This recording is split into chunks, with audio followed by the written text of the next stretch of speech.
अनादि टीवी के विशेष प्रोग्राम खास बात में आपका स्वागत है। मैं हूं अमरेंद्र प्रताप सिंह और आज हम बात करेंगे उत्तर प्रदेश के विधानसभा अध्यक्ष सतीश महाना की प्रेस वार्ता पर। उत्तर प्रदेश में शीतकालीन सत्र हुआ। सत्र के दौरान ऐसी बहुत सारी चीजें हुई जो पहले नहीं देखी गई।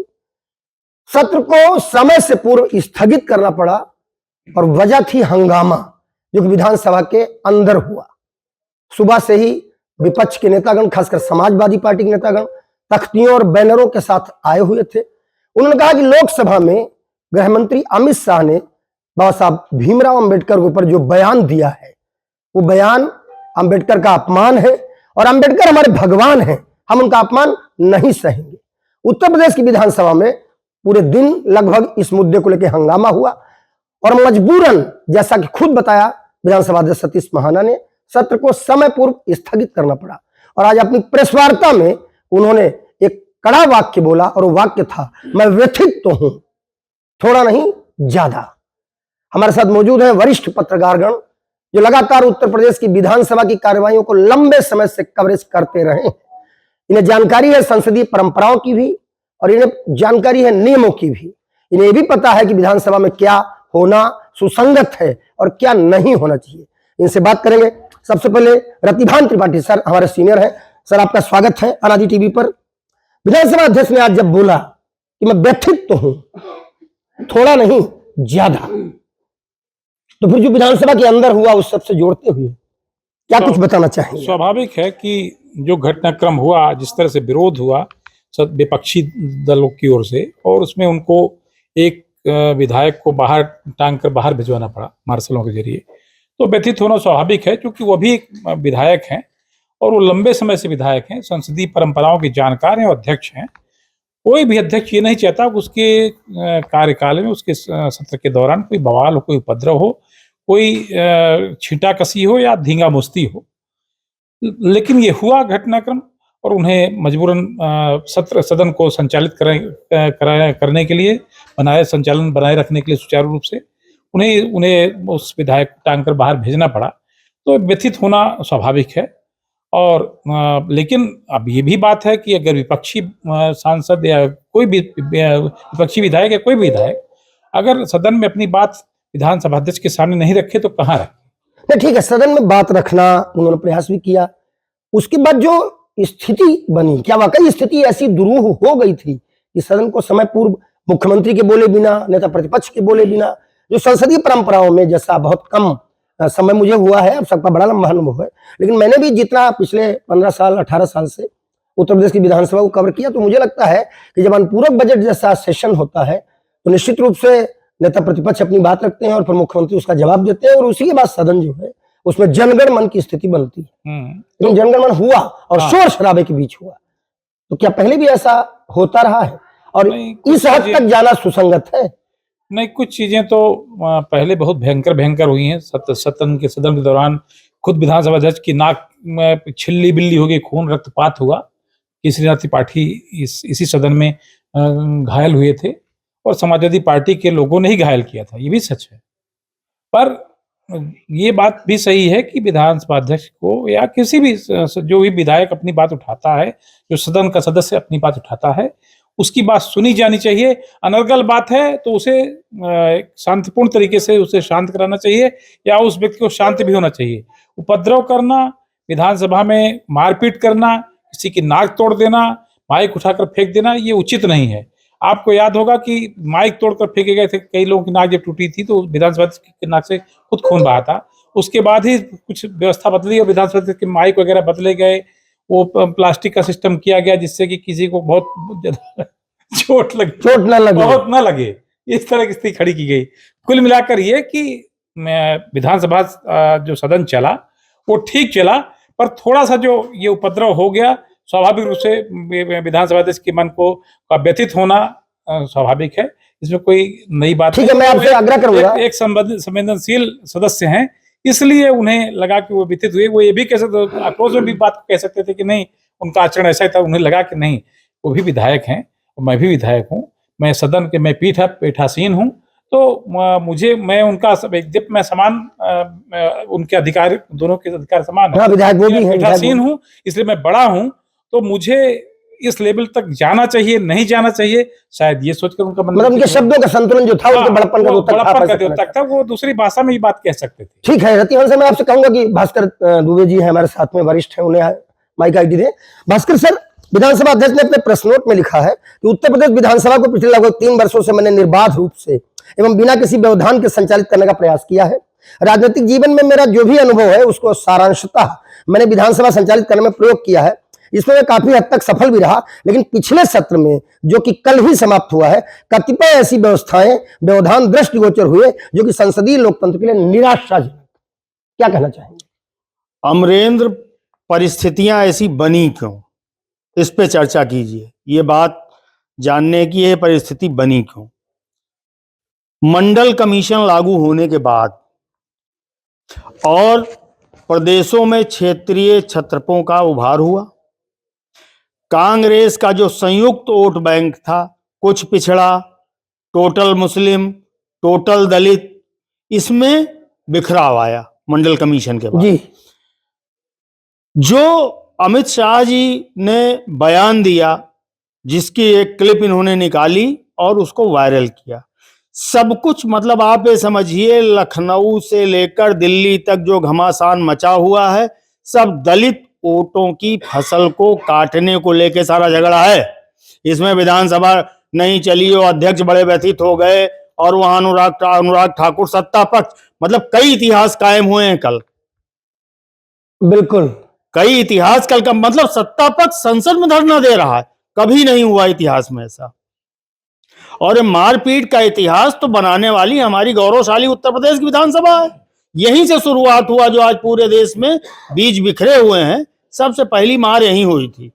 उत्तर प्रदेश देश का सबसे बड़ा राज्य है, सबसे बड़ा राज्य है, विधानसभा सबसे बड़ी है, सबसे ज्यादा विधायक यहाँ होते हैं, और सबसे बड़ी परंपराएं भी यहीं कायम होती हैं, चाहे वो अच्छी हो चाहे निराशाजनक हो। ठीक है, बहुत अच्छा बताया। मैं भरत सिंह जी को, आप माइक आईडी ट्रांसफर कर दें, मैं उनसे, भरत जी, मैं विधानसभा अध्यक्ष के ही जो उनका प्रेस नोट है उसके अगले पैराग्राफ पे मैं जाना चाहूंगा। अगला पैराग्राफ है, उन्होंने कहा अध्यक्ष के रूप में मैं सभी पक्षों से सदैव यह अपील करता हूं कि वह अपने सदस्यों को इस बात के निर्देश दें कि वह सदन में अपना आचरण संसदीय गरिमा एवं उच्च परंपराओं के अनुसार निर्वहन करें, परंतु ऐसा करने हेतु सदस्यों की स्वयं की भी जिम्मेदारी है। सदन में यदि इस प्रकार के नारे आदि लगाए जाएंगे जो संसदीय गरिमा एवं परंपराओं के विपरीत हैं, तो कदाचित सदन को सुचारू रूप से संचालित करना दुरूह हो जाएगा। मैं पुनः आप सबसे अपील करता हूं कि संसदीय लोकतंत्र की व्यवस्था जनहित की व्यवस्था है, अतः इसको बचाने के लिए, इसके उन्नयन के लिए सभी वर्ग, सभी माननीय सदस्य, सभी राजनीतिक पार्टियां अपना अपना योगदान दें या प्रयास करें। आपको क्या लगता है उनकी अपील कितनी कारगर साबित हुई है अभी तक, और आगे क्या कारगर साबित होने वाली है, जैसा कि देखने में आ रहा है दिल्ली से लखनऊ तक? भारत सिंह। अमरेंद्र भैया, ऐसा है कि अभी जैसे हमारे 2 वरिष्ठों ने बात रखी है ना, वो उन्होंने एकदम सही बात बताई कि ये इतिहास रहा है उत्तर प्रदेश सदन में कि माइक उठा के मारा गया। अभी जो अभी राज्यपाल तो अभी बेन जी हैं, उसके पहले नाइक जी राज्यपाल थे, तो उनके भाषण के दौरान उनके ऊपर तख्ती फेंकी गई, उनके ऊपर कागज के गोले बनाकर फेंके गए, पूरा मार्शल था वो मार्शल पूरा लगा रहा। तो उसमें क्या है कि जो विपक्ष है वो अपने आप को पॉलिटिकल माइलेज के लिए स्टैंड करता है कि हमारी बात बाहर नहीं सुनी जा रही है, तो हम अंदर अपनी बात रखने आए, यहाँ भी नहीं सुनी जा रही हमारी बात। उसी तरह मुझे लगता है कि बहुत क्रियान्वित व्यक्ति हैं महाना जी, अभी अध्यक्ष के रूप में हैं, नए नए काम कर रहे हैं वो विधानसभा में। अभी उनके आने के बाद स्टूडेंट्स, टेक्निकल स्टूडेंट्स और स्कूलों के स्टूडेंट्स यहाँ पे आ रहे हैं भ्रमण करने की विधानसभा कैसे चलती है, उसका रिनोवेट भी उन्होंने कराया, इसलिए कि जो वर्षों से दशकों से वैसे एक ही ढर्रे चल रही थी, उन्होंने बदला तो है। तो उनको लगता है कि मेरे सामने जो लोग हैं वो सदन के लोग, वो भी मेरी तरह ही संजीदा हों, लेकिन अब जो सामने वाला है उसकी अगर नहीं सुनाई होगी तो वो शोर तो मचाएगा। तो अच्छा, ये जो शोर हुआ ये हुआ, जैसे अभी भास्कर भैया ने कहा कि पॉलिटिकल मतलब दलित वोट बैंक के लिए है, क्योंकि वो बात बाबा साहब भीमराव अम्बेडकर पर आई। तो अब जो लगातार मैं देख रहा हूँ कि कल से संजीदा हूँ और मैं व्यथित हूँ, ये बात महाराज जी के पास आई, तो इनको भी पॉलिटिकल माइलेज लेना है, आखिर ये भी एक विधायक हैं, तो इनको भी पॉलिटिकल माइलेज लेना है अपना, तो इसलिए इन्होंने ये आक्रोशित नहीं हो सकते। तो इन्होंने ये अपनी सहानुभूति परंपरा के रूप में अपनी बात आगे बढ़ाई कि मुझे जिससे अपने क्षेत्र में हम बने रहें और अध्यक्ष के रूप में हमारा जो कार्यकाल हो वो बहुत अच्छा रहे। तो बाहर जो है, जो समाजवादी पार्टी के कार्यकर्ता या उनके विधायक हैं, उनके बारे में पहले से भी जाना जाता रहा है कि वो आक्रोशित होते हैं, क्रांतिकारी रहते हैं, अपनी बात सज्जनता पूर्वक ना कह के आक्रोश में बात रखते ठीक है भरत सिंह जी, आपकी बात पूरी है। मैं कहूंगा कि माइक आप जरा अनिल सैनी जी को दें। अनिल जी, दो बातें ऐसी निकल के आई जो हमारे वरिष्ठों ने बताई। एक तो श्री भास्कर दुबे जी ने जो बात बताई, उन्होंने कहा ये सब कुछ दलित वोट बैंक को अपने पाले में करने के लिए, दलित वोट बैंक को समेटने के लिए हो रहा है, चाहे वो संसद में हो रहा हो और चाहे यहां हो रहा हो। बात बाबा साहब भीमराव अंबेडकर के ऊपर जितनी भी हो रही और जिस पक्ष से भी हो रही, तो क्या आपको भी लगता है सब दलित वोटों को पाने के लिए, दलित वोटों को हासिल करने के लिए, उसकी लॉबिंग के लिए हो रहा है? बिल्कुल सही बात आप कह रहे हैं। ये केवल वोट बैंक की पॉलिटिक्स है और उसी लिए ये हो रहा है।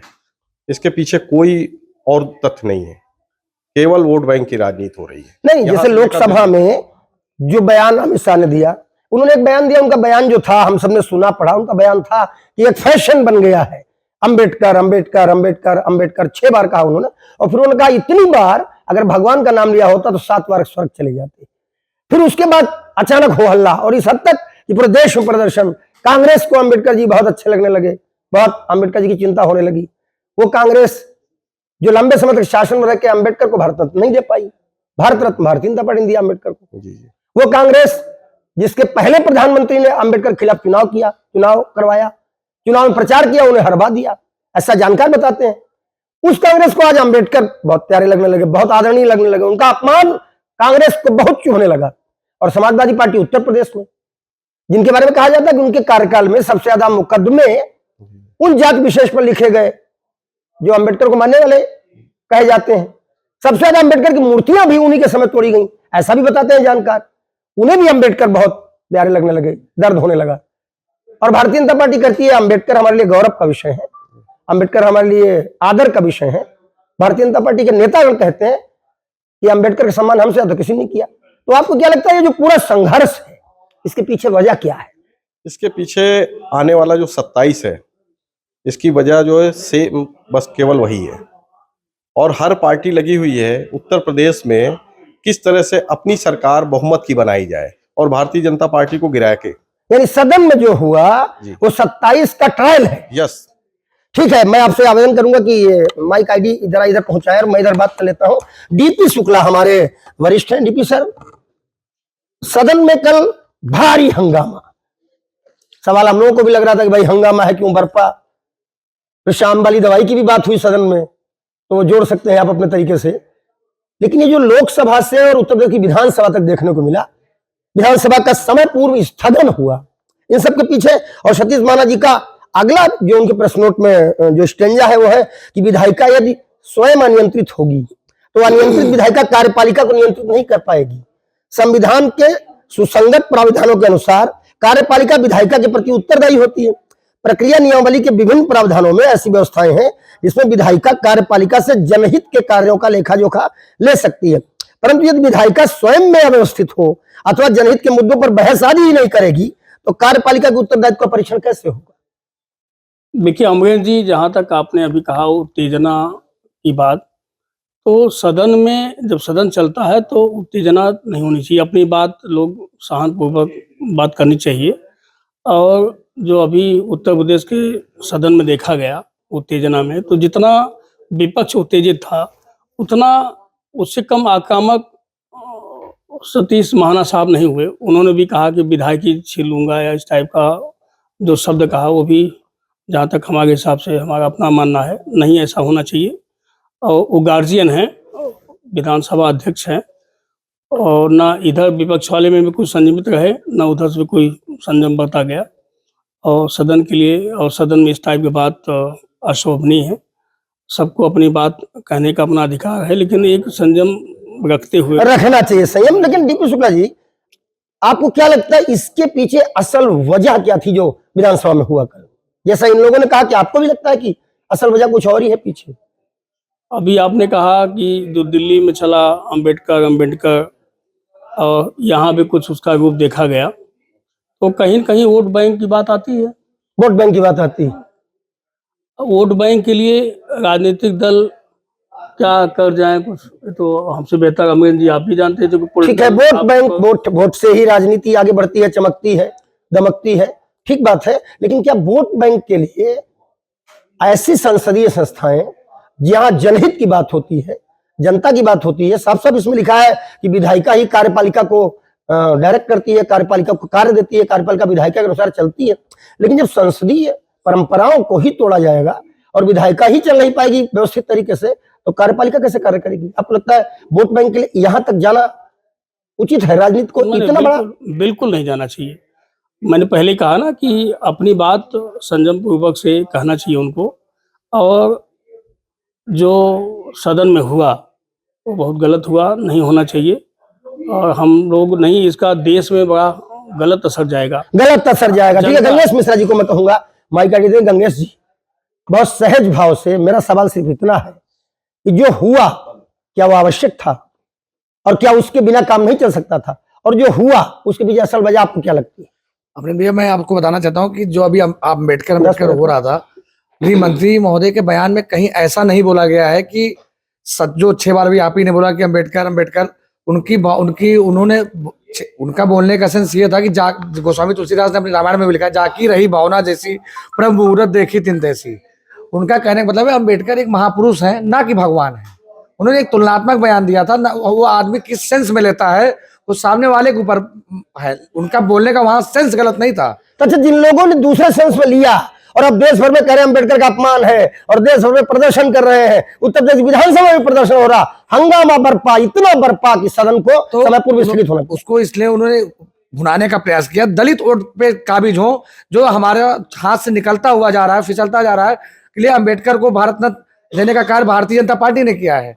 हर तरीके से संवैधानिक सारे कार्य बीजेपी गवर्नमेंट में हो रहा है, तो ये इनके पास एक एक मुद्दा फिसलता हुआ जा रहा है। इसलिए इन्होंने इस मुद्दे को भुनाने का प्रयास किया कि अगर इसको अम्बेडकर का मुद्दा बनाते हैं और सदन को न चलने दें, सदन के बाहर धरना प्रदर्शन करें, और ये चौधरी चरण सिंह मूर्ति पे जो प्रदर्शन हुआ, इससे भी एक मुद्दा बना लिया जिससे टीआरपी मिलती रहे और प्रचार होता रहे। अच्छा, आपको लगता है कि ये मुद्दा बाकायदा सरकार होगा? जैसे पिछले लोकसभा चुनाव में संविधान बचाने की बात, एक सांसद ने एक बयान दिया, उस बयान से कुछ निकल के आया, उस बयान के बाद पूरे प्रदेश में वो चीजें चली और उसका नुकसान हुआ भारतीय जनता पार्टी को। तो आपको लगता है इसका भी नुकसान भाजपा को होगा, या ये मुद्दा ठंडा हो जाएगा चुनाव तक? नहीं, इसका नुकसान भारतीय जनता पार्टी को होगा भी, अगर सही तरीके से बूथ स्तर तक न समझाया गया।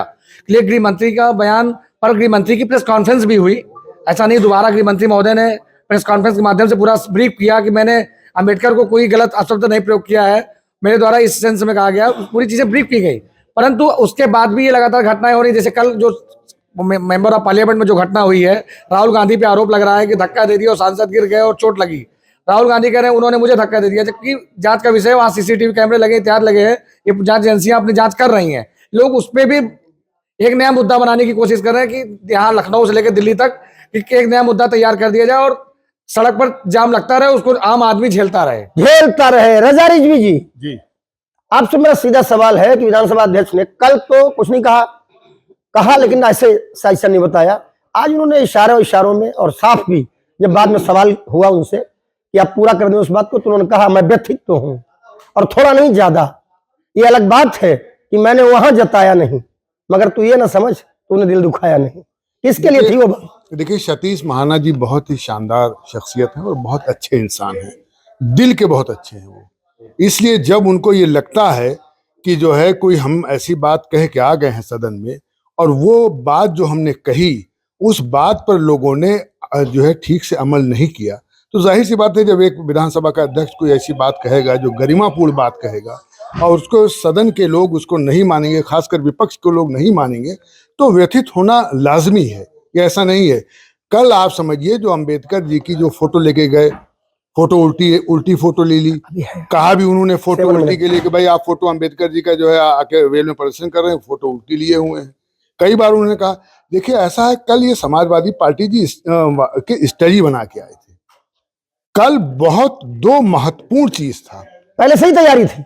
हम बिल्कुल तैयार। क्या वो दो महत्वपूर्ण चीज है? एक तो महत्वपूर्ण था कि महाकुंभ के ऊपर भारतीय जनता पार्टी ने जो तैयारी की है वो उस पर वो बताते कि महाकुंभ क्या है, और इससे समाजवादी पार्टी को नुकसान हुआ, क्योंकि महाकुंभ जो है पूरी दुनिया में एक उसका एक अलग जो है नजरिए से देखा जाता है, एक अच्छे तरीके से देखा जाता है, एक पूजनीय दृष्टि से देखा जाता है।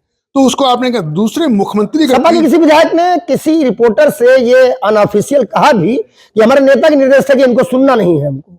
अगर यही मुख्यमंत्री 3 बजे बोलते तो जाहिर सी बात है कि मुख्यमंत्री उत्तर प्रदेश के विकास की बात करते और बताते, विपक्ष की भी जो भाई विपक्षी कमियां हैं, जाहिर सी बात है सत्ता पक्ष बताएगा। महाकुंभ पे भी बात होती, महाकुंभ पे भी बात सर्व होती, सिद्धिप्रद महाकुंभ, हाँ, सुरक्षित महाकुंभ, हरित महाकुंभ, डिजिटल महाकुंभ, हाँ, उसको अच्छी तरीके उसको से नहीं कहते सुनना वो, था। तो उसको नहीं सुना। तो ये एक तरीके से ये कहना कि ये समाजवादी पार्टी ने किया तो है, लेकिन बहुत अच्छा नहीं किया। इसका आप 2027 में नरेंद्र जी, क्या प्रदेश की जनता तक वो बात जानी चाहिए थी महाकुंभ की? आपको क्या लगता है उचित नहीं? बिल्कुल बिल्कुल जाना चाहिए, क्योंकि ये बड़ा महाकुंभ है, ये कुंभ नहीं है, महाकुंभ है ये, और ये 140-44 साल के बाद आया है, समझिए आप, इसलिए इसको सुनना चाहिए था। समाजवादी पार्टी ने न सुन के बहुत अच्छा काम नहीं किया है। तो आप विधानसभा में सतीश महाना के दर्द से रिलेट करते हैं, आपको लगता है वो सही है अपनी? सतीश महाना जी बहुत दिल के बहुत अच्छे हैं, दिल के बहुत अच्छे, वो किसी को नहीं चाहते हैं नुकसान। लेकिन अब आप समझिए वो कह रहे हैं व्यवस्थित हो जाइए। जब जनगण मनगण हुआ तब भी उन्होंने कहा भाई आप लोग व्यवस्थित हो जाइए, तब जनगण मन शुरू होगा। खड़े हो गए वो कहने के लिए जनगण मन शुरू नहीं करना, जनगण मन शुरू नहीं करना, ये वेल से अपनी सीट पर चले जाएं, ये वेल से अपनी सीट पर चले जाएं तब शुरू करना। जब वेल से वो लोग अपनी सीट पर चले गए हैं तब जनगण मन शुरू हुआ है। ठीक है, जनगण मन शुरू हुआ, जनगण मन पूरा भी हुआ। विधानसभा अध्यक्ष जी लिखते हैं अपने पॉइंट में, यह अत्यंत निराशाजनक है कि प्रश्न प्रहर में व्यवधान हो, अथवा जो नोटिस आदि है उन पर चर्चा न हो, अथवा जो सदस्यों द्वारा प्रश्न पूछे जाते हैं उन पर चर्चा न हो, तो इससे संविधान की रक्षा किसी भी पहलू से नहीं की जा सकती। संविधान की रक्षा के लिए हमें उस तरह का कार्य करना पड़ेगा, सिर्फ कहने से संविधान की गरिमा नहीं बचाई जा सकती। देखिए, सदस्यों का जो सवाल आता है वो सवाल बड़ा महत्वपूर्ण सवाल होता है, और वो सवाल जो है वो आम जनता से जुड़ा होता है, उसके क्षेत्र से जुड़ा होता है, और उसको अपनी विधायकी मजबूत करनी रहती है कि साहब जिस क्षेत्र के हम विधायक हैं वहां का हम सवाल उठाएंगे तो आइंदा भी हम चुन करके आएंगे। तो अगर वो सदस्य तैयार होकर के आता है कि हमें इस पर हमें सवाल जो किया उस पर हमें जवाब देना है, और अगर सवाल भी बहुत मुश्किल से बहुत आसानी से लगते हैं, कैसे लगते हैं मैं नहीं जानता हूँ, कितनी मेहनत से लगते हैं, लेकिन अगर सवाल वो आ गया है इन राइटिंग और हाउस में पेश होना है तो सदस्यों को समय मिलना चाहिए, और सदस्य को भी चाहिए कि हम वेल में ना आए और वेल में आकर के नुकसान ना करें। जो 12-20 तक समय है, वो 12-20 तक प्रश्नकाल का, प्रश्नोत्तर का जो समय है, वो समय का सदुपयोग सभी जो है विधानसभा के सदस्यों को करना चाहिए, क्योंकि वो बहुत ही इंपॉर्टेंट टाइम होता है। ठीक है, गंगेश मिश्रा जी को दोबारा से माइक आप दीजिए, हम जरा इनसे एक छोटा सवाल कर दें, बहुत शार्ट, उसके बाद मैं सबके पास थोड़ी थोड़ी देर के लिए जाऊंगा। गंगेश जी, मेरा सिंपल सवाल है कि जो सदन में हुआ, इसको आप जनता का कितना नुकसान मानते हैं? जनता का इससे नुकसान है या नहीं?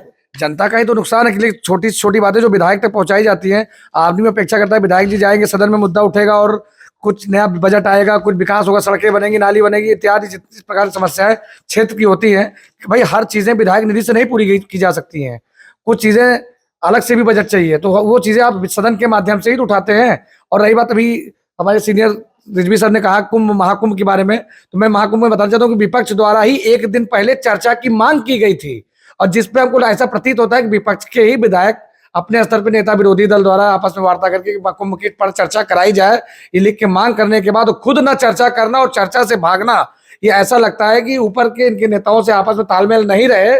जब ये आपस में तालमेल हुए हैं कि नहीं सुनना ही नहीं है, इसलिए सनातन धर्म की बात करेंगे महाराज जी, मुख्यमंत्री जी बोलते महाकुंभ पर, तो स्वाभाविक सी बात है कि प्रदेश की जनता, देश की जनता, लगातार कई मुद्दे ऐसे हैं, इस समय संबल भी चर्चा में चल रहा था, तो महाराज जी हर मुद्दे पे बोलते हैं, इसलिए इन्होंने अपने ही ठीक है, बिल्कुल ठीक है। अब डीपी शुक्ला जी को आप माइक आईडी दे दें। डीपी शुक्ला साहब, बहुत सिंपल सवाल है आपसे कि सदन में चर्चा ना होने देना और चर्चा से भागना या हंगामा करना जनता का नुकसान है या नहीं आपकी नजर में? देखिए, जनता सब देख रही है, जनता बुद्धिमान है, जनता सब जानती है कि सदन में जो अब की हुआ वो जनता के निगाह में अच्छा संदेश नहीं गया है, ऐसा नहीं होना चाहिए था। नहीं होना चाहिए। भरत सिंह जी, मेरा सिंपल सा सवाल है कि जो हुआ वो हो चुका। विधानसभा अध्यक्ष ने आज प्रेस वार्ता करके पत्रकारों के साथ बातचीत की, वो काफी देर तक मौजूद भी रहे, हम सब ने उनसे देखा और उनके चेहरे पर विषाद का भाव भी दिखा। लेकिन ऐसी घटनाएं जो हुई हैं, दोषी कौन था, जिम्मेदार कौन था, लेकिन घटना घट गई, जनता का नुकसान इसमें मानते हैं। करोड़ों रुपए का बजट बनता है, सदन बुलाए जाते हैं, आहूत होते हैं, गाड़ी घोड़ा लेके, वो भी पेट्रोल डीजल विधायकों का सब जो है जनता की गाड़ी कमाई से ही जाता है। यहाँ आना, सारी चीजें व्यवस्थित करना, सजाना बजाना, और फिर उसके बाद सदन में चर्चा न हो, बात ना हो। महाकुंभ जैसा इवेंट जिसमें 45 करोड़ लोग आने वाले हैं, उस पर बात ही ना हो सके, जनता का नुकसान है या नहीं? नहीं, देखिए अमरेंद्र भैया, ऐसा है कि जनता को पता है, टीवी पे बताए कि क्या हमारा क्या नुकसान है, क्या लाभ है। ये दरअसल जो घटनाक्रम हुआ, वो जो विपक्ष है वो अपना पॉलिटिकल माइलेज ली है, और सदन को स्थगित करके जो सत्तारूढ़ दल है, सत्ता पक्ष है, इन्होंने अपना पॉलिटिकल माइलेज लिया है। इन लोगों को सिर्फ अपना पॉलिटिकल माइलेज लेना है। उन्होंने तो अपना जो गेम किया वो अंबेडकर जी के नाम को लेके गेम किया, और इन्होंने वह नाम बहुत ज़्यादा उछलने ना पाए और ये बैकफुट पे आए, तो मैं बहुत ज़्यादा उसमें उलझ न जाऊं उनके पिच पर, इस नाते इन्होंने अपना ये गेम किया और स्थगित करके ये शुद्ध रूप से, मैंने अभी आपको पहले बताया था कि ये सहानुभूति ले रहे हैं। ठीक है, अंतिम सवाल हम अनिल सनील से कर लेते हैं। एक कोई अपनी पिच में खेल रहा है, कोई अपनी पिच खेल रहा है, पॉलिटिकल माइलेज लेते हैं वोटों के लिए, आपने जैसा पहले बताया, विपक्ष भी और सत्ता पक्ष भी, लेकिन जनता किसकी पिच पे खेलेगी? जनता जो है अपनी पिच पे खेलेगी और 2027 में इसका जवाब देगी। क्या कुछ होगा, समय तय करेगा। हमने सबसे सीधे सवाल पूछे और सबने अपने जवाब भी दिए। गंगेश मिश्रा जी, अनिल सैनी जी, भारत सिंह जी, डीपी शुक्ला जी, रतिभान त्रिपाठी, भास्कर दुबे, सबने अपनी अपनी बात कही, लेकिन जो होना था वो हो चुका है। विधानसभा अध्यक्ष ने आज साफ साफ कहा, मैं एक बार फिर से दोहरा दूं, उन्होंने कहा मैं व्यथित तो हूं, थोड़ा नहीं ज्यादा, और इस प्रेस नोट के माध्यम से भी सवाल खड़े किए हुए। उत्तर जनता को ही देना है, क्योंकि लोकतंत्र में जनता ही जनार्दन है। जनता उत्तर देगी और अपने तरीके से देगी, और किसके पक्ष में देगी और किसके अगेंस्ट देगी, ये आने वाला समय तय करेगा। आज ही टीवी पर इस मुद्दे पर आज के विश्लेषण में सिर्फ इतना ही।